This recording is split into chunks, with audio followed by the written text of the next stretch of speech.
Remember when you were a kid and that excitement you had when you traded baseball cards with your friends? Well, that same excitement can be found in trading craft beers.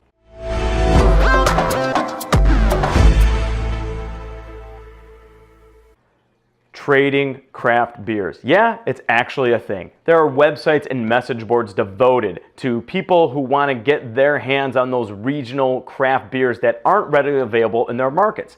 And trading beers is how I came to find this week's craft beer review, the Westbrook 2-Claw Rye IPA. Had a coworker of mine who knew that I had a few cans of this double IPA from one of our local breweries here in Buffalo and said, hey, would you be willing to swap? I've got this great rye IPA. I said, yeah, rye, one of my favorite styles, IPA, one of my favorite styles. Put them together, that's a beer that I absolutely have to try. So if you're familiar with the Goza style, it's that salty, sour beer that's so good in the summertime. Westbrook makes a fantastic Goza. That's how I first came to know Westbrook Brewing. But they've got a whole bunch of other varieties, and this was one that I definitely needed to try. So let's give it a pour.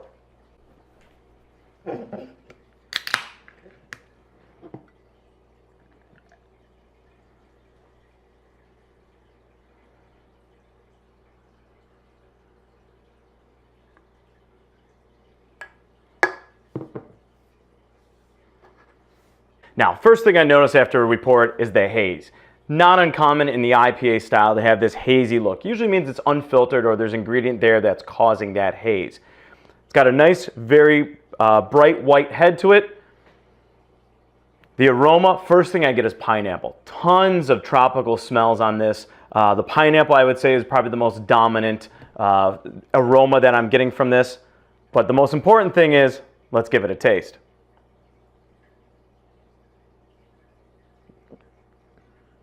Yep, that tropical flavor really carries through on the palate. Initially, you get a little bit of pineapple, maybe a little bit of green apple towards the end of it, but the rye, now the rye style, people always say, well, what does rye mean? Well, that's exactly what it means. It's the rye that is used to make rye bread. So it's going to give you that dryness or that bite to it. The key is with using rye and brewing those, you want to make sure that you're very, very easy-handed on it. It can overpower a flavor profile of a beer very quickly. With this one, I'm getting just a little bit of the rye to give it that dryness or that bite. The hops are definitely there. I would actually probably like a little bit more rye to this to offset the sweetness and the tropical flavors, the citrus flavors of the beer. That's just my personal preference. Some people like it a little bit more hop forward with their rye IPAs. But if you're going to put rye, if you're going to say that it's rye, I like just a little bit more. Overall, though, I think this is a really great beer.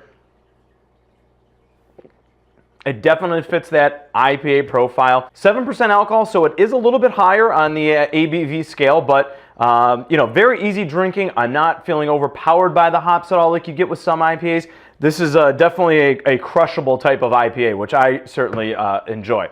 Remember, you can never have enough beer in your fridge, but if you do, offer some up to some of your craft beer friends in trade.